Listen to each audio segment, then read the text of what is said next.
Hello and welcome to Get Out the Bet, the show with all you need to know about betting on politics, which is not allowed in the US, but it is allowed in some parts of Europe, and there's certainly no reason we can't talk about it since those Europeans do a lot of betting on US politics anyway. My name is Melissa Caen. I'm a political analyst, and I'm here as always with our experts, Paul Krishnamurty from politicalgambler.com and Patrick Everson, senior reporter from VegasInsider. Now, today we're going to talk about market movers, that is, odds that have changed since last week. And we're also going to talk about, of course, the announcement by Donald Trump that he will be running for re-election, and also what we can expect from the Democrats now that the Republican field seems to be shaping up. So let's get started, of course, as always, with Paul and our market movers. Okay, so first, before getting into the market movers, just a quick chat about what we saw last week, because when we left it, the results were still up in the air. Democrats hadn't won the Senate. Now, you called Arizona, which pretty much nailed it. Yeah, and then Nevada absolutely confirms it, which has since come in. That betting went consistently towards the Democrats, really. But the more interesting market was the House market, where we took that for granted, 91, 92% favourites of Republicans. I think when we were on air, they were still around 89, 90.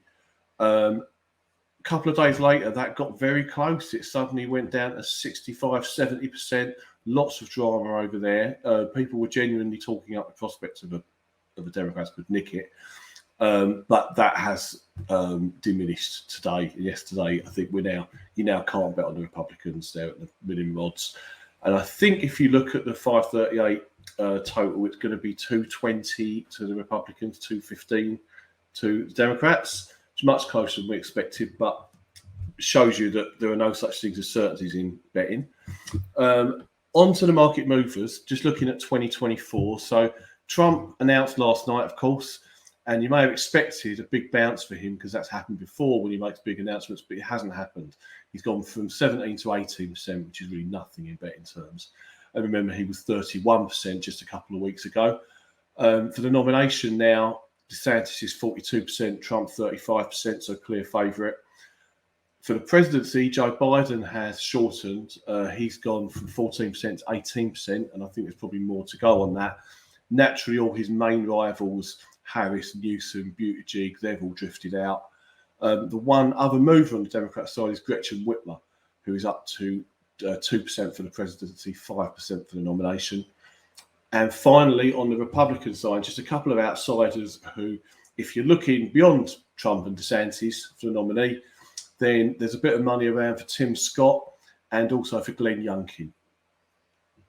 Well, I've got my eye on Tim Scott for sure. I think he's a really compelling character, and he might, if you see, as we've seen already, sort of Trump certainly going after DeSantis returning a little bit of fire the other day, sort of saying scoreboard.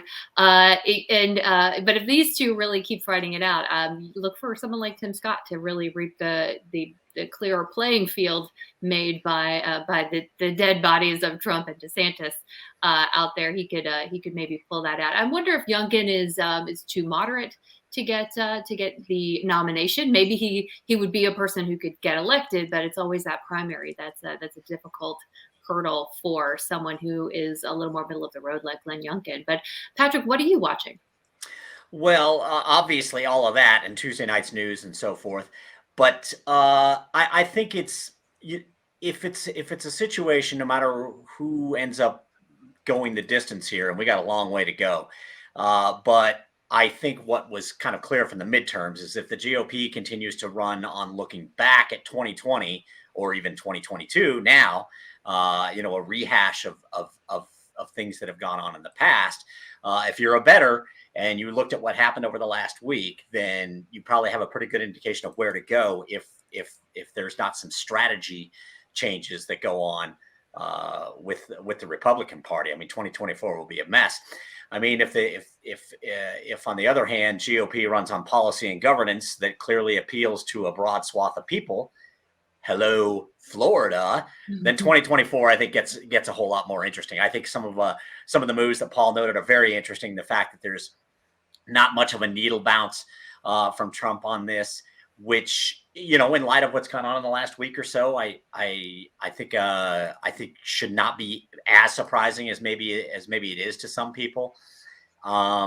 Look, we can talk about this more a little bit later when we get into the whole big race focus, but nobody wants Trump more to run more than the Democrats and the media. They both want him.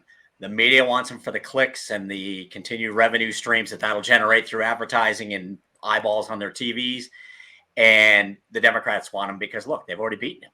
You know, that's who they don't want is DeSantis. And again, we could talk about that big picture as we go forward. But it's certainly interesting, like Paul said, that the bounce for Trump was very, very nominal, and that some others have kind of crept into the picture as well.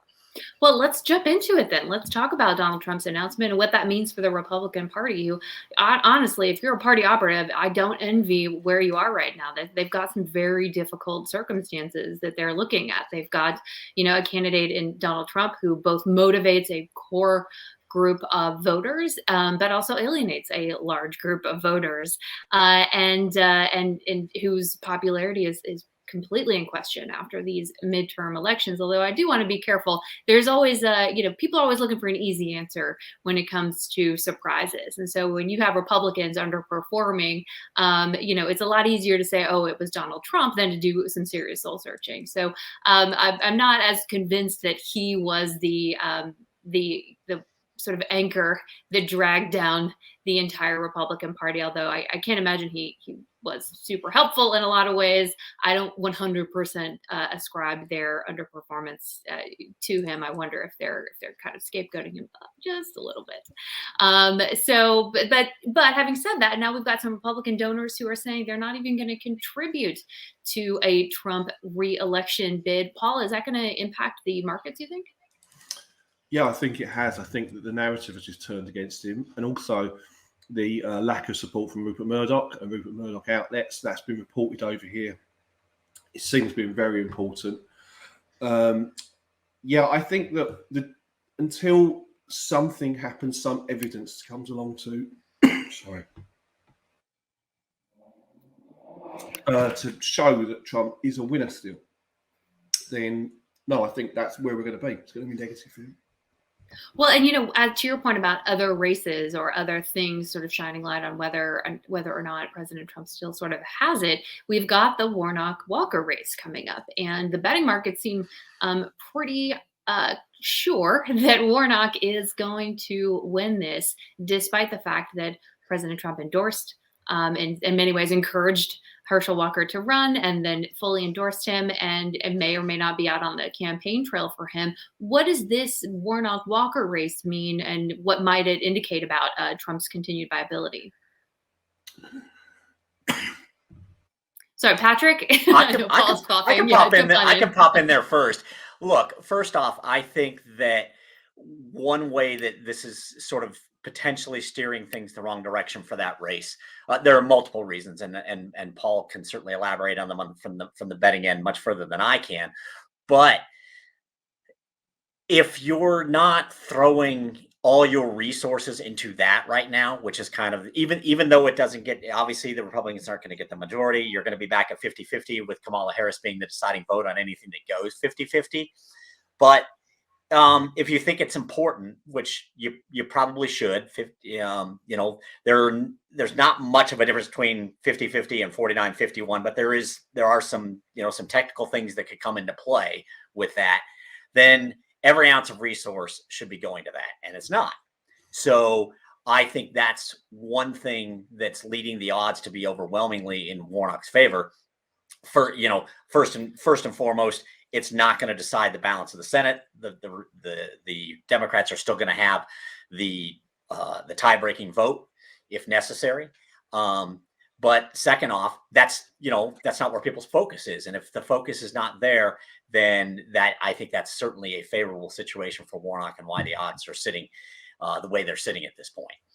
Well, and also, this is not the first Senate runoff Georgia has had. It seems like every year they actually have to go through this. These poor Georgia voters must be totally burned out by these Senate runoffs that keep having to happen because of, I think there was a special election a few years ago, and then another couple of elections last year, and now this. So, I mean, Warnock actually had to win in another special election runoff before. That's how he ended up being the incumbent right now, and he's sort of running to serve a full term. And so Democrats have actually done pretty well in these Senate runoffs in the past couple of years. Now, looking back longer over history, they have not. It has tended to favor Republicans. But more recently, these Senate runoffs have been won by people like Ossoff in Georgia. And so they've managed to come up with a system that seems to be working. And that may be why some Republicans don't feel like it's worth their resources to jump into this. Maybe they've written it off as a flawed candidate and a sort of just one more Senate runoff that the Democrats are poised to win there in Georgia. Paul, are you okay? You want to rejoin? I'm good. Yeah, I'm good. Okay.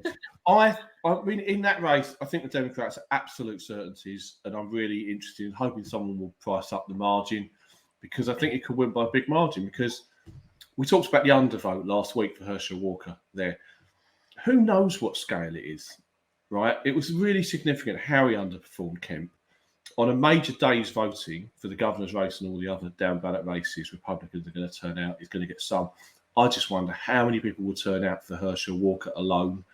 And given the narrative, given what a bad week it's been for the Republicans, Walker's name's going to be mud in Republican circles. They've lost a seat they should have won there. And I could, I don't want to be outlandish here, but I could see Warnock winning by like 8-10% or something like that. That would be so remarkable. Again, just sort of having grown up watching Georgia politics, the idea of him winning, it's just really, and by that kind of margin, it's just really, really remarkable. And, maybe Herschel Walker is already the sort of the story you tell your kids at night to, to keep them scared about what can happen when you pick the wrong candidate, or you pick a candidate that hasn't been fully vetted, or whose flaws you think people will just overlook at this point. So that's definitely one that it looks like the betting markets are already feeling pretty optimistic in favor of the Democrats. Now, if you're the Republicans, though, and maybe you don't want Donald Trump at the top of your ticket, it's not clear to me exactly what choice you have, except to maybe try to limit the other Republicans in the race. Because the thing about Donald Trump is he's got that core group. And if your votes are otherwise in the primary process split up among, 20 other candidates, he could still, end up in the first seat. And so if you're in the Republican Party and you want to try to get someone like DeSantis or Scott into the race, you really got to work hard to try to clear out a lot of those other folks who are going to be trying to get in there and peel votes away and sort of open the door to somebody like Trump, who's got that again, very small but dedicated group of folks. I mean, do you have thoughts on what a good strategy might be there for clearing the field for somebody like DeSantis, if you're a party member who doesn't want Donald Trump to be your nominee? Well, I think for one, he's going to need to have something, because I think they're already planning it. Mike Pence is doing a town hall tonight on CNN, so he's obviously got intentions. I guess the message has to be exactly as you just said, that only a united anti-Trump front can stop him, because that's how he won in 2016, the nomination, and no doubt he'll try and do that again. Look, personally, I'm actually sceptical this actually turns out to be a problem. I think that no one else is going to declare for a few months. So what we're going to see for a few months is just a Trump circus, and I think it's ridiculous. It looks ridiculous, sounds ridiculous. He sounds older. He sounds like he's got the edge off. The tactics that have worked in the past to destroy other people, the nicknames, the abuse, the trolling on social media and everything, I don't think it'll work this time. That's a general rule, I think, in politics as well. Campaigns don't work twice. People don't generally fall for the same, PR, and Trump's only really got one gear. So I think that what's going to happen is, at the moment, GOP power brokers are going to be trying to talk the likes of Tim Scott or Glenn Youngkin out of running, because they're going to be like, we've got to have DeSantis. He has to be the one. But as it stands, I think the vacancy could be relatively open come April or May anyway. Another thing, of course, now just to throw a curveball on the Trump thing, Trump has many motivations to run here. Money, it gives him a defense that, that his prosecutions are all a political witch hunt. But also, he can negotiate with DeSantis and the Republican Party. You want me to pull out? Well, give me a pardon, promise me a pardon in the future, but pay my legal fees, etc. Right? Interesting Motivations here. And I just think that's going to play out first before we get into the real politics of it. Wow, I hadn't thought about that. But well, I mean, look, they can only pardon federal offenses, but still, potentially. But still, but this idea of just using this as a negotiating lever is kind of a fascinating one. I mean, we know he's got some legal woes, and of course, to your point, lots of legal bills to deal with, and potentially some criminal prosecutions, depending on sort of how things play out. Patrick, what do you think in terms of the likelihood of Trump stopping his candidacy before being forced out by primary voters? I think it's a possibility, or even if he doesn't stop, I think what's a possibility is he's jumping in so early. And as Paul noted, we have a long, long ways to go. And nobody else needs to declare anytime soon. Even DeSantis doesn't need to declare anytime soon. Let this, let this play out over the next few months and then kind of see where things are at. And maybe then other potential contenders can decide what they want to do in this situation. Which is sort of what Paul alluded to. And I agree with that. I think, I alluded to this a little bit earlier. There's been talk for months and really even years, and now it's heating up again to a degree about how Trump is a huge threat to democracy and he's an autocrat or whatever, all of those things. And I'm not saying that, one way or the other, I'm not coming down on one side or the other. What I'm saying is, while they're saying this, the media and the general media, mainstream media and Democrats will move heaven and earth to make Trump the nominee. And I think that's something that you need to be aware of from a betting perspective, is how the needles might be moving by levers beyond the betting, which is, the people who would like to see Trump in this race. And I think if you truly believe somebody is a massive threat to democracy, you would not be pushing them. But they did this successfully in the primaries too, Melissa. There were a lot of pro-Trump candidates, especially on the House side, and I believe like pretty much every one of them did not get through. And the Democrats spent a whole lot of money promoting those candidates in the primaries to go up against their Democratic candidate in the general, and it worked. So it's not beyond the realm of political fisticuffs to kind of imply, hey, this guy's terrible, but by the way, we really want him to run. And what they know is he's beatable. They've already done it. I don't think, my opinion is, I don't think the Democrats want any part of Ron DeSantis whatsoever. And the media, for all its howling about Trump, can't get enough of him and knows how the paychecks and the clicks on their articles and videos and so forth keep coming. And that's helped Trump become the nominee. But again, to Paul's point, I think you see how these next few months go. This could be a flame out before it really even gets rolling.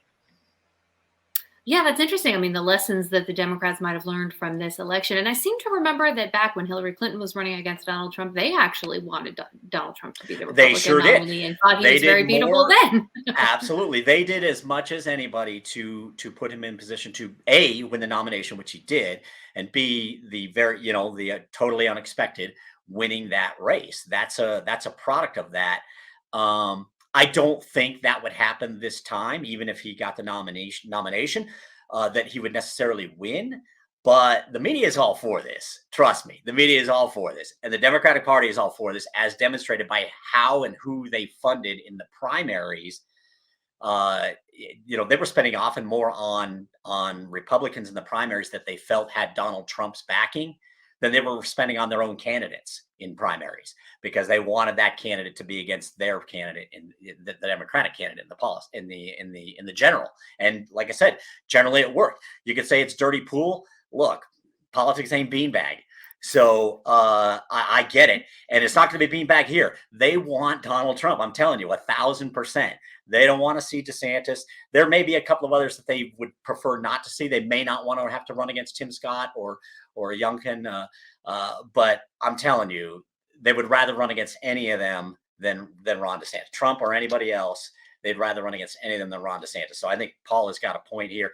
And you should think about that as you're looking at odds right now. I mean, if there's value on DeSantis, I think if you feel there's value on DeSantis, I think you should get it. I think there may be value on other candidates for the GOP, but I don't think any of them's winning. I don't think Pence is winning. I don't think Scott's winning. I don't think Youngkin's winning. I don't think any of them appeal. They might not even get through the primary. If DeSantis decides not to run, obviously one of them's going to get through. So maybe a good bet is who the nominee will be. But if it's not if DeSantis is not in that mix, then I think betting on any of them to actually win the presidency is a whole nother ballgame. Well, when you think about Ron DeSantis, at least based on what we know right now, and I was thinking for a VP, one person that has been floated quite a bit for over the last several years, who I think still has a good story, is Nikki Haley. So if you think of a ticket that looks like a Ron DeSantis, Nikki Haley ticket, I think that's something, to your point, that Democrats may really, really dislike running against, and would much prefer Donald Trump, and then whoever he can get to run with him. Exactly. Who's going to jump on the boat to do that? But it seems like a lot of the people who are more concerned about their own political careers would not be willing to necessarily jump on that. But let's shift some gears here. I do want to talk about, we've got a question from Twitter about how to primary Joe Biden, and it's a great question. We should talk about whoever the Republican is going to be up against. Now, there's a couple of ways to get rid of an incumbent. Traditionally speaking, there are a couple of things have to happen. One is scandal, although I'm not sure that works anymore. At least historically, that has been the case. If people still hold politicians to any standards, we'll see. It would have to be a scandal, or redistricting sometimes, although that wouldn't apply to the presidential race, or a big economic problem. That's sort of the Jimmy Carter issue, and that's combined with, sort of the fourth way to get rid of an incumbent, and that is to have basically a supernova running against you on the other side. And if DeSantis is that, again, where I'm still not totally convinced he's, the Ronald Reagan incarnate, but we shall see.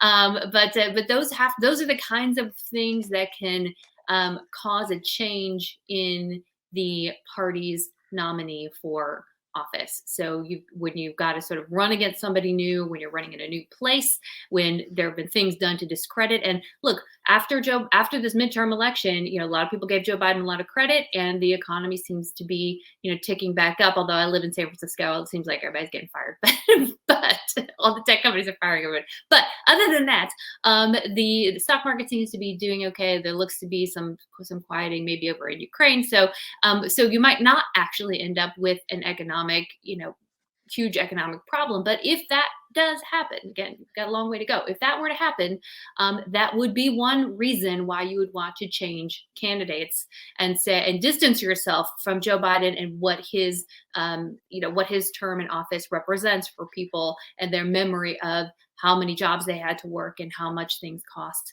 during his term. So those are the kind of factors you're going to be looking at to see whether the party would move to replace Joe Biden with someone else. But I know, Paul, you're pretty pessimistic about the prospect of that, especially after the midterms. Paul's muted. Paul, you're muted there, my dear. Sorry. I think Joe Biden is an amazingly good bet at 36-37% for the nomination. I cannot believe it's anywhere near that. I would price it around 65-70. He's been pretty adamant repeatedly that he's going to run. He wants to run, that he'll do it in the new year. And given these results, he's entitled to. His approval ratings are not so bad. Given we live in an ultra polarized environment, if you look around the world at leaders, 42.5% is not terrible. What's more, I mean, who's going to challenge him? I mean, if he runs, there's no way Harris challenges him. There's no way that Newsom challenges him. It's just not worth their while. They might as well wait till 28. So maybe a progressive comes into it, but they've lost the argument. I mean, is Bernie really going to run again for like the 100th time?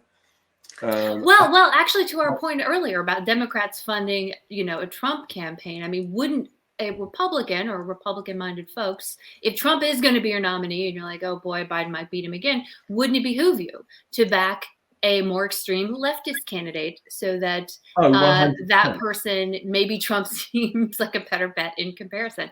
So maybe you do promote someone like Bernie Sanders, Elizabeth Warren, a member of the squad, and try to build them up to create division on the Democrat side and maybe potentially get yourself a better candidate to run against. Well, all I would say, they would absolutely do that. All I would say is it's done already, because a lot of those people, such as AOC, such as the squad, they were funded by Peter Thiel and such forth. They were funded by Republicans in the first place, right? Now, a lot of those people have become troublemakers. And what you've found in the last couple of years is the pushback they get now, because the secret's out, the pushback that they then get from members on Twitter and whatnot tends to mean they run away. Like, I think that if Biden had a bad night last week, then AOC would have run, right, just to cause trouble. Now, I think it's not worth AOC's while picking that fight, and they will just, do what they do on Twitter and snipe from the sidelines, so to speak, right, and maybe go again next time. But really, I don't see what's in it for those people to run, because they would lose so badly. The only people I can think it might be worthwhile for, is someone like an ambitious governor, say J.B. Pritzker, Illinois, right? No one's really heard of him outside Illinois. If he ran against Biden, he would become very well known. And if he ran any sort of race, he'd be well positioned for 2028. But I don't think that if anyone goes up against Biden, I think it will make them very unpopular with Democrat voters and not be a good move. What about you, Patrick? Do you see anybody aside from Biden who could challenge him and take the mantle? I think in the wake of the results, to Paul's point, no. I don't think that's going to be the case at all. I don't think it's worth anybody's time on this. Now, so I don't think he's going to be challenged if he decides to run, and I think he'll probably at least initially decide to run. But I think whether he's the nominee in the end, I don't think it's going to be the result of a primary. I think it's going to be a result of where he's at mentally and physically. And I'm not saying any of this to denigrate him in any way whatsoever. I'm just saying that I think the midterm results have burnished him for sure. He won't get primaried, but he does. I don't think it's unfair to say he's got at least a little bit of some health concerns, some issues, and 2 years is a long time. Which is, even to Paul's point on the GOP, even several months at this point is a long time, with Trump having jumped in on so early here. There's no reason for anybody else to jump in. Sit back and watch this unfold. And I think that, you need to sit back and watch the Democrat situation unfold as well. I think absolutely with the election results and the fact that he is the incumbent, as Paul said, he's earned that right. And it should be totally his call, and it will be his call. And I fully expect him to announce that he will run. But 2 years is a long time. So we'll see if ultimately he's the nominee. But if he's not, it won't be because he got primaried. What about the issue of a third party? Let's assume, let's hypothesize here that we've got another Biden and Trump matchup, and voters who are maybe more moderate or maybe not totally comfortable with what they've seen from the Biden administration for whatever reason, and certainly don't want to go down the road with Donald Trump again.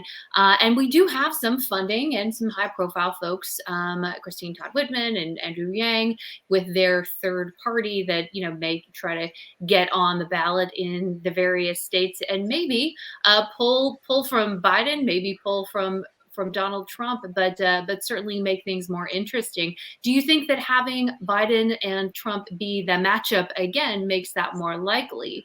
Or is there a different scenario where the candidates sort of force a third party really gear up. And by gear up, I mean raise money, right? Because that's the real thing. And to our Twitter questioners question, how do you primary Joe Biden? You have to have a ton of money. Be independently wealthy, because as Paul and Patrick have pointed out, the party is not going to back you. So you need to have your own source of funds and the ability somehow to get on the ballot in various states under the Democratic Party. So that's sort of, or participate in the primary process in the various states. So that's number one. The other way to do it is third party. And that means you have to raise a lot of money as well to collect signatures and do all the things you need to do to get on the ballot. And so, sorry, back to my question.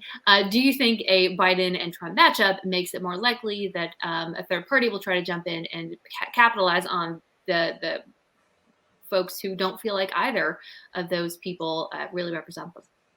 I'd put two scenarios. I'd say if it's Biden v. Trump, you'll see what you saw in 2020, which is Russia or Trump allies pushing outsider candidates to try and split the Democrat vote, like Kanye West or whatever, and it will fail because the opinion against Trump is so strong, they're not going to fall for that, Democrat voters. Where there's a more chance of a third party candidate, I guess, is if Trump isn't the candidate, because he could be the third party, right? I mean, that is the great, he's going to hold, I mean, I'm sure he will hold that over the Republicans during this series. He will, as he did in 2016, leave this implication that I could run as an independent and take my supporters with me. Now, it's anyone's guess how effective that would be 2 years out. I noticed he tried to start a protest last week in Michigan. He tried to organise a protest and not a single person turned up. So maybe it's all over. Maybe there isn't really this army other than some sort of nostalgic fans who like going to the rallies for the day out. But that is a danger. I also think for sure that Andrew Yang will do this because, again, Andrew Yang's whole game is self-publicity and being backed by dubious forces and whatnot. And he's going to run. I'm absolutely certain that's why he's started this third-party idea with an intention of, messing around with future elections. I'm not sure it'll come to anything because I don't think that any of those ideas are really convincing people. I mean, to have a convincing third party, I think you would need someone like Mark Cuban, maybe, a famous entrepreneur. Dwayne "The Rock" Johnson is always, it's always floated. I don't know if that's still a thing, but I do want to point out, so in terms of getting ballot access, I mean, in America, and I can give you my TED Talk on political parties and that sort of thing. But I'll just say this. In America, you have to get on the ballot. Like that's sort of first thing. And there are some parties, the Democrats are already sort of default on the ballot. So are, Democrats and Republicans are both on sort of every ballot in every state. In some states, the Green Party has already qualified for the ballot, and the Libertarian Party has qualified for the ballot. And we saw that in these midterm elections, Libertarians playing a big role sometimes. Now, there is another party called the American Constitution Party, and they are a super, super conservative party, or sometimes they're called the American Independent Party. And so you do have these third parties that are very, very conservative, people who are so more conservative than the Republicans generally. And they are on the ballot in a number of states. And you don't have to be for this kind of party. I think it's something like 38 states. I could be wrong, give or take on this. But the truth is you don't need to be on the ballot in all 50 states because it's not the case that you can, plan to win California, for example. But if there are smaller states like Idaho, Wyoming, where you think you could actually make a difference, there are vehicles that Trump could jump into. So if those parties were to make him their candidate, he could actually get on the ballot in a decent number of states and potentially pull votes away from the Republican candidate. That is possible. That sort of space on the ballot exists for someone like him if he were to pursue that kind of connection or relationship with those parties. Now, most states won't let you be Republican and another party, right? You're sort of limited to being one party's nominee. You can't be multiple party nominees. So he'd have to make a decision at some point, but that's pretty far off. I do just want to point out that option is there. And if he were to, potentially use that as a negotiating tactic with the Republican Party, that's a lever he could pull. No, that's all interesting, and I think where I'm going to kind of sign off on this is that first off, I think Paul's point on Biden's price right now, and again, that's a trading price. So for people listening or watching, and Paul, you can correct any part of this if I'm wrong, but you're looking at that price and thinking that is a buy low price, and ultimately you're going to have an opportunity on Biden to sell high. Correct? Absolutely. Exactly. So I mean, it's a super smart move when you're trading as opposed to betting. I mean, in betting, you're also looking for a good price that maybe turns into a hedge opportunity later. This is kind of the same thing in the trading facet. Is you get Biden at 36 cents when Paul says he should probably be 65 cents for the nomination. I mean, that's a pretty good opportunity, a pretty big gap in which you can lock in profit. And I will say, and I've gone back to this a couple of times already on this podcast, and that is, I just think that I know 2 years is going to go fast, and I know it's always the election cycle just now never seems to end. Just one crashes into the other, and we never get to breathe anymore. We can't have Thanksgiving or Christmas. It's like, can we just please put this off till after New Year's? But that said, I do think there's some time here. I do think that anybody else thinking about this for the GOP should just be biding their time. And I do think, look, one of the things that Democrats, one of the messages they really drove home in the final days before the vote is, and specifically Biden said this, is if the GOP made big gains, particularly if the GOP took the Senate along with the House, Republicans would make inflation worse. Well, Republicans didn't win the Senate. So now we're going to see what happens with the economy. I am not as optimistic as others might be on this.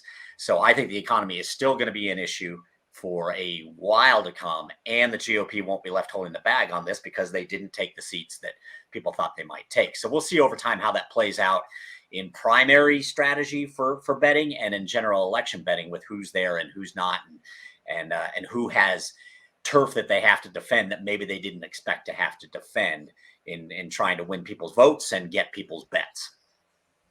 Excellent point. All right, so we are reaching the end of this week's podcast. Paul, do you have any things that you are looking at? Any thoughts for the week? So my thought for the week is really just about Biden. We've already been through that. So I just want to add another little market that might interest people. It's not my tip at all, but it does appeal from a trading point of view, which is female president in 2024. So this is very one-sided betting now. 85% male, 15% female. But if you back the 15% female, given that there's a lot of uncertainty, it gives you a lot of candidates on side. So, for example, you have Kamala Harris, you have Gretchen Whitmer, Elizabeth Warren, Amy Klobuchar, Michelle Obama, Hillary Clinton, Alexandra Ocasio-Cortez. That's 7 of the top Democrats in the betting. And then on the Republican side, you've got Nikki Haley, who is favourite to be vice president, incidentally. As you said, Melissa, she's 15% favourite at the moment. You've got Kristi Noem, who's another one who's in dispatches. Tulsi Gabbard, another one who could easily end up as vice president. And Carrie Lake, who was popular but has got out of fashion, obviously, in the last few days. Kind of thing. But that's okay, so maybe a bargain there, given the sheer number of potential women on the Democrat or Republican. And a buy low, sell high prospect too, right? Exactly. All right, Patrick, what about you? Well, I just think that's a really good point. It's a really low entry point, right, Paul? And if the primaries play out where any of these people are in the mix, I think, and to Paul's point again, I think it would more play out on the Republican side, even though there's not as many potential candidates there as there are on the Democrat side. But if it played out on either side and the primaries got extended, you might have an opportunity, mid to late primary season, depending on how this plays out, to sell high before you have to actually get to the primary being complete. And lock in some profit there. So again, you've got to look at this from if you're looking at it from a trading perspective on Betfair, you're looking at it as, okay, where can I get a good price that I can potentially buy my way out of later? And if it's an actual betting, at one of the legal regulated sports books in the United Kingdom, or as I've noted before, you can now bet on US politics with DraftKings in Ontario, Canada. It's like the only one It's interesting. I do think this should be coming to the United States, and we can touch on that in later episodes. But you could create a hedge opportunity on a prop bet like that. If such a prop bet was offered, you could create a hedge opportunity. We could come back on the other side at some point and lock in profit in the middle, kind of in the same way you would do with trading.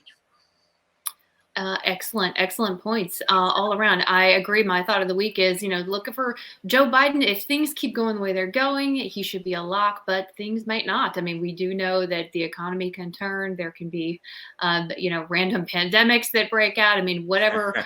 I mean, the Democrats, because they've maintained control of the Senate and are very, very close in the House, at least as projected, they are really going to be holding the bag. So if things go south, that might stick to Joe Biden in a way that the party feels like they need to distance themselves from. So that's kind of the thing to be looking for to change that trajectory potentially. And let's hope nothing terrible happens, just because we're humans that live here. And so, but if it does, that would be one place to look in terms of who's going to be impacted specifically by that kind of thing. Alrighty, well, thanks again to everyone for listening this week. As a reminder, betting is not permitted in the United States. Betting on politics is not permitted in the United States and in some parts of Europe. This podcast is for informational purposes only, and we encourage all listeners to get their information from a variety of sources before placing bets. Thank you again for listening. Thank you to Paul and Patrick, and we will talk to you next week.